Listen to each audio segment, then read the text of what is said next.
Right, so I recently rewatched a 1976 Italian crime film called Nick the Sting, and the movie tells a lot of its sequences through split screen. And I got to thinking, 1976 was a little past the main burst of split screen fashionability, wasn't it? Wasn't it? Just off the top of my head, I mainly associate split screen with the years 1968 to 1970, and most strongly with one influential film in particular, 1968's The Thomas Crown Affair. But then again, movies employ different storytelling techniques for reasons other than just trendiness.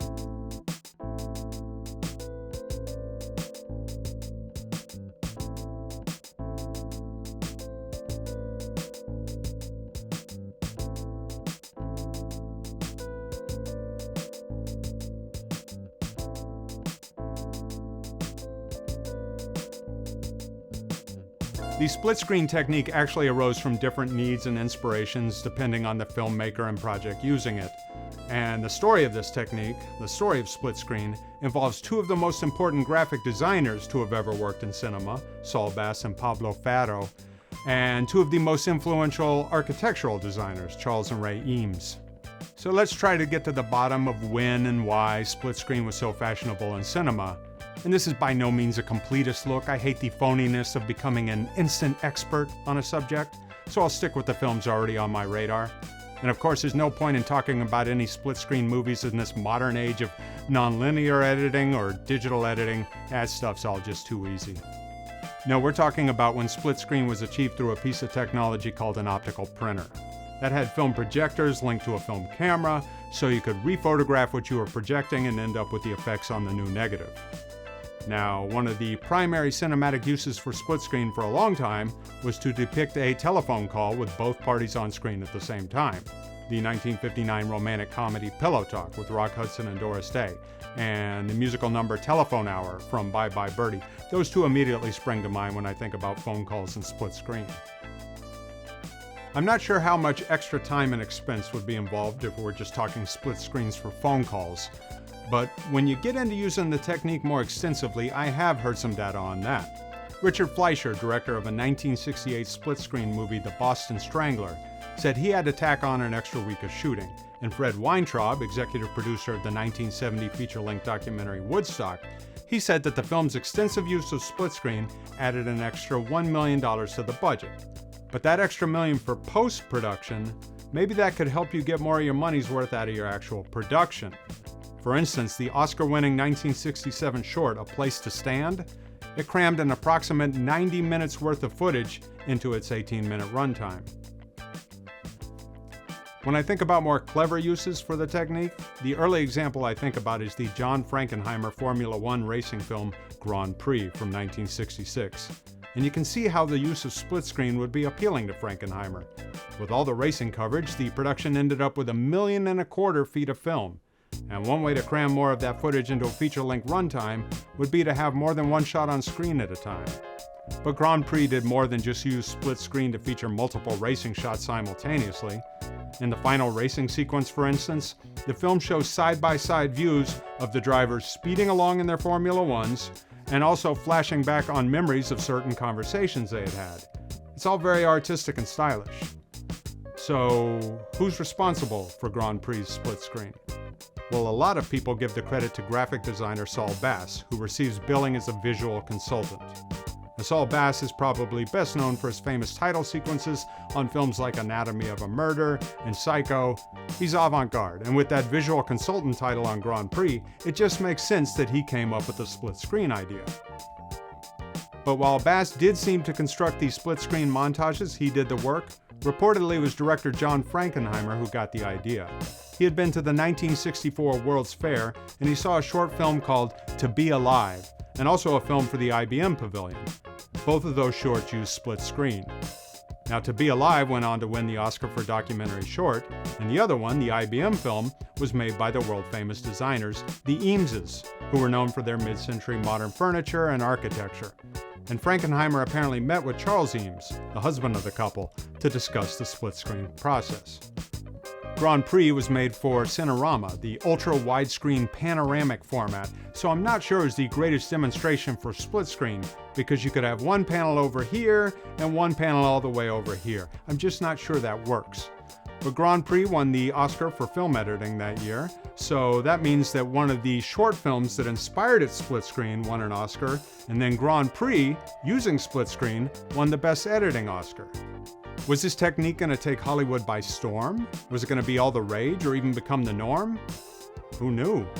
In the latter half of the 60s, Hollywood's future was up in the air since it had one foot in the old studio system and one foot stepping towards the American New Wave cinema, or New Hollywood, films that felt more real and personal.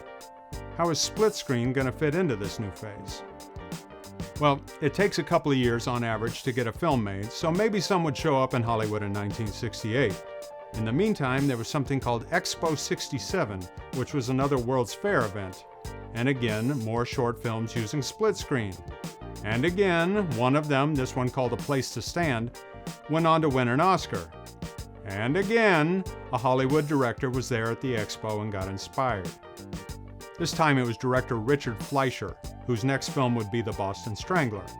Now that film was a project that basically had a lot of old Hollywood elements, veteran actors like Henry Fonda, shooting on sound stages, some rear projection even. But the film feels like it desperately does not want to feel like old Hollywood, so it threw in elements like the very trendy split screen. Actually, director Fleischer said he had to convince studio president Richard Zanuck to approve use of the technique, which seems crazy considering how many awards were already associated with split-screen movies by then, and considering that reportedly, all the major studios ordered copies of A Place to Stand to study because they thought multi-panel imagery would be the next big thing in cinema. But the Boston Strangler makes good use of the technique, using multi-panel montages for certain sequences, like the police questioning various people during their investigation. Now think about how much that saves in the movie's runtime when you can convince the viewer that there's this big citywide investigation, but you show it to the viewer all at once. And I also like how the split-screen technique was used to show, in one panel, the dead body of the victim, waiting to be discovered, and in the other panel, the people unlocking the door, just about to discover the dead body. The film did that several times, and it really was effective. So the split screen in Boston Strangler turned out well, even though it was cut by a first-time editor, Marion Rothman. But fortunately for her, all of the split-screen material was already storyboarded out ahead of time, and director Fleischer made sure to shoot the imagery at the exact size it would be needed for its individual panel, so no blow-ups or shrink-downs would be necessary. The editing of Boston Strangler received no mainstream awards recognition, but Rothman did get nominated for an award by her fellow editors, so I'm not sure how much this film advanced the prestige of the format. But Boston Strangler wasn't the only big Hollywood movie using split screen that year. Yeah, Norman Jewison's heist film, The Thomas Crown Affair, starring Steve McQueen and Faye Dunaway. That was a big hit in 1968. That was popular enough to get remade about 30 years later. And so many of the filmmakers involved in that movie became important figures in the next decade. The second assistant director, Walter Hill, went on to write or direct great low-key action films in the 70s like The Driver and Hickey and Boggs. And the editor, Hal Ashby, went on to become one of the most important new Hollywood directors of the 1970s with films like Bound for Glory and The Last Detail. To say nothing of Thomas Crown's actual director, Norman Jewison, who stayed relevant for decades, getting nominated for Best Director Oscars in the 60s, the 70s, and the 80s. Now, there are tons of different stories as to the how, the why, and the who of the split screen in this movie. But in piecing together the story from sources like the Pablo documentary and the book Being Hal Ashby, as best I can tell, it went something like this. The Thomas Crown director, Norman Jewison, was apparently also at Expo 67, and he was yet another director who was inspired by the short film A Place to Stand. Man, so much influence coming out of that World's Fair. The production decided on split screen a mere few weeks before filming began, so zero storyboarding was done of the split screen material, and once the film was shot, it was decided that someone needed to help editor Hal Ashby. Norman Jewison had worked with a graphic designer named Pablo Ferro once before. Yeah, Pablo had done the opening credits sequence on one of Jewison's earlier films. That's what Pablo did. He very famously designed titles and other elements for films like Dr. Strangelove. Now, somebody remembered that Pablo had once made a split-screen film for Singer Industries to show, where else? Yeah, the 1964 World's Fair. Good grief, I probably should have called this video "It Happened at the World's Fair." Wait, no, there's already something with that title. Anyway, Pablo pulled off one of the most impressive and best remembered uses of split screen in cinema history. I think that the multi-panel format is just made for heist films because an elaborate caper has so many moving parts, so many pieces that have to fall in place at the same time, so it just makes sense to show them together via split screen. Now, Hal Ashby and Pablo Faro loved working together, and so they collaborated on almost every film Hal directed, if not every film.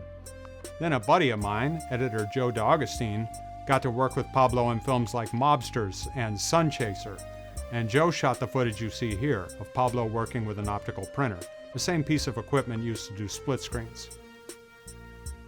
In 1970, we finally had a high-profile feature-length documentary that used the technique, Woodstock. You've probably heard of it. Now, I say feature-length, but runtime was always a problem for director Michael Wadley, who had approximately 16 cameras shooting footage at the festival and who wanted the doc to be many hours longer than it ended up. But Woodstock doesn't just use split screen to cut down the runtime while keeping as much footage as possible.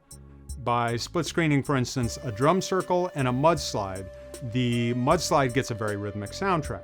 And by juxtaposing Joe Cocker and his band in separate panels, the film can show the call and response parts of Help from My Friends without a lot of cuts. Woodstock didn't win an editing Oscar, but it was nominated, showing that Academy voters were still suckers for split screen. And this multi-panel format was still associated with filmmakers who were bound for greatness in the 70s. One of Woodstock's editors was a guy named Martin Scorsese. Another project from that year, a TV movie called The Movie Murderer, proved that this expensive multi-panel effect wasn't just for the big screen. The TV movie stars Warren Oates and a pre-mustached Tom Selleck. Now, in author Susan Campo's great biography on Warren Oates, A Wild Life, she says that this telefilm's director, Boris Sagal, he was the one who suggested the split screen because he was a fan of the technique. Now, I don't know enough about the career of that director, Boris Sagal, to know what Susan meant by that, but I do remember that in one of Sagal's films, The Omega Man, he has Charlton Heston's character watching a film at a drive-in cinema. And what is old Chuck watching? Why, some split-screen footage from the Woodstock documentary. The instances of split screen in The Movie Murderer are mainly during scene transitions. You'd get a glimpse of the incoming scene in one panel, while moments from the outgoing scene are reduced to their own panels. But occasionally the film does some clever things, like timing the incoming and outgoing scenes so that two characters raise their glasses and take drinks at the exact same moment. The Movie Murderer is to be commended for achieving the effect with only a TV budget and with the boxy 4x3 dimensions of television. But American TV movies were often screened theatrically overseas, and there is some evidence that The Movie Murderer played this way in the UK. I'd love to see it widescreen if such a thing exists. Well, now we're squarely in the 1970s. Is this split-screen trend going to sustain in the new decade, or will it fall out of fashion? Well, we actually have to jump to 1973 for the next big advancement in its usage. Yeah, the feature film Wicked Wicked, which was produced independently and distributed by MGM, was sold to the public as being screened in something called DuoVision. It was touted as a new process, but basically it was just constant split screen, not occasional split screen, of two side-by-side panels. The idea was that with Wicked Wicked being presented in DuoVision, the viewer could be able to follow the stories of both the killer and his victims simultaneously. Watching the constant split screen seems a little gimmicky at first, but you settle into this DuoVision and eventually you accept it as the norm. In fact, in the few shots during the climax that the film does go back to full screen, you've been conditioned to accept that as the gimmick. And sometimes, while one panel is used for the present-day story, the other shows a flashback. We have flashbacks to one character's early days as an orphan, and we even have flashbacks to the Spanish-American War with Teddy Roosevelt charging up San Juan Hill. No fooling. This movie takes little moments here and there to show you it's not taking itself too seriously, and that being clever is one of the key advantages of split screen. But despite the humor and despite the total commitment to split screen, Wicked Wicked probably didn't come off as very hip to ticket buyers in '73. The leading man had perhaps best been known for his Mitchum deodorant commercials. Yeah, Mitchum, the deodorant that contains no hexachlorophene. And one of the supporting actors was Ed Kooky Burns, who had found fame in the late 1950s on a TV show called 77 Sunset Strip. And why shouldn't Kooky be in the film? After all, Wicked Wicked was directed and produced by guys who had directed and produced 77 Sunset Strip all those decades ago. So not exactly like making a film with Polanski and Nicholson. Wicked Wicked was not a hit, and so the filmmakers planned follow-up duo-vision movies. 3 films, including Evil Evil, were not made. In fact, Wicked Wicked was the final feature for both the director and the producer. Fortunately, in that same moment in time, the split-screen technique had another champion, a much hipper champion. But let's rewind a few years to set up some context for that champion. See, Wicked Wicked actually wasn't the first film to have 2 side-by-side panels for basically the entire length of a feature. A 1969 film called Dionysus in 69 had done that too. It was the film version of a stage play. Now, Dionysus was directed in part by Brian De Palma, and the split screen was useful in bringing the play experience a little more alive for the movie viewer. Yeah, a filmed version of a play. That could be pretty flat if you didn't punch it up somehow. Anyway, a few years later, 1973, the same year Wicked Wicked got released, De Palma had his first thriller out in theaters, and he was again using split screen. Yeah, the film was Sisters, and it was followed by a bunch of other De Palma thrillers during the 70s and on into the 80s, films that all used split screen. Carrie, Dressed to Kill, Blowout, films like those. In fact, I seem to remember split screen being used by De Palma as late as Snake Eyes from 1998. De Palma has said that he thinks split screen works for slow developing scenes, doesn't think it works for action sequences, and I've seen an interview where he implies that he sort of regrets doing the prom scene of Carrie in multiple panels. He likes it when side-by-side images can put you in a meditative state of thinking about the juxtaposition. Now here's something interesting. De Palma is not just a fan of split screen, he's also a fan of using split diopters, which is a sort of add-on to a camera lens in order to create 2 different focal planes in the same image. Now there's another famous director named Robert Wise who also used split diopters, and Robert Wise used that type of lens in his 2 sci-fi films of the 70s, The Andromeda Strain and Star Trek The Motion Picture. And in The Andromeda Strain, Wise also used split screen. So isn't that interesting? 2 directors who use split screen also loved using split diopters. But both techniques, when you think about it, are used to force, almost unnaturally, the viewer's focus on 2 or more things at once. So I think it just makes sense that De Palma and Wise would be interested in both. That brings us to Nick the Sting, the movie that kicked off this whole video. That 1976 film is from the Italian Eurocrime fad of the 1970s, when the Italian cinema was taking inspiration from the big American crime hits of the period. Now Nick the Sting, with a con artist plot and a sepia-toned sequence and some ragtime piano music, is clearly riffing on the 1973 American film The Sting, starring Paul Newman and Robert Redford. And I think Nick the Sting might have some sort of reference to The Sting in its title too. Not sure.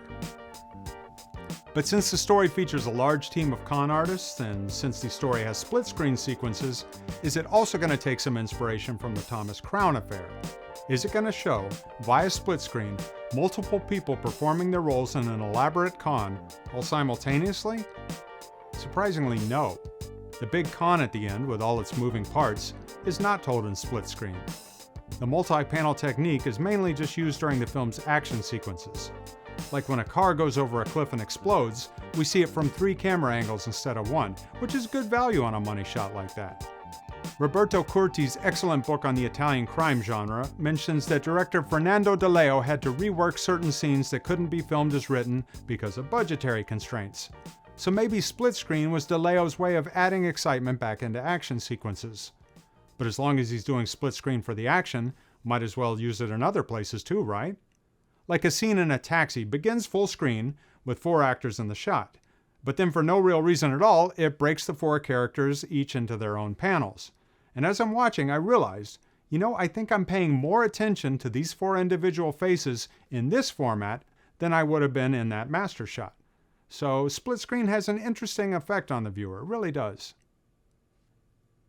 At any rate, whether you call it split screen or multi-panel or duo vision or multiples or multi-dynamic image technique, the dynamic frame or the Chapman effect, this has been the story of the technique as it was used in the 1960s and 1970s. You know, I probably should have shot this in a way that I could have edited it in split screen itself. I mean, can you imagine a video on split screen that's presented in split screen? I mean, good God, that would be like the limit, man. That would be like the living end. Well, I'll figure something out.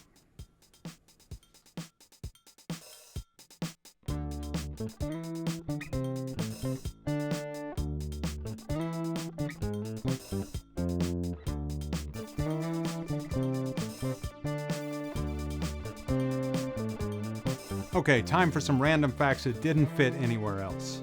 Yes, Expo 67 is the event that the Montreal Expos were named after. Character actor Jeff Corey is in both the movie Murderer and Boston Strangler, making him a split-screen superstar. Okay, time for conspiratorial stuff.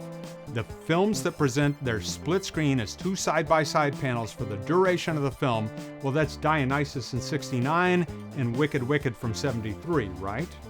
Well, Dionysus in '69 was distributed by Sigma 3 Corp, a division of Filmways. And Filmways is well known for producing the TV show Green Acres. Now, what was the big career achievement for the Wicked Wicked director Richard L. Baer before making a split-screen film? Why, directing every single episode of Green Acres. So did Richard Baer hear chatter around the office of how great this De Palma split-screen film was and think to himself, man, I need to make one of those?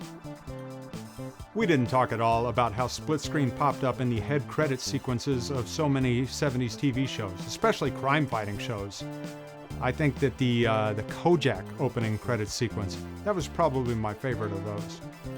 The 70s Italian crime films had to be made so quick and so cheap because movies were basically consumed like television over there back then.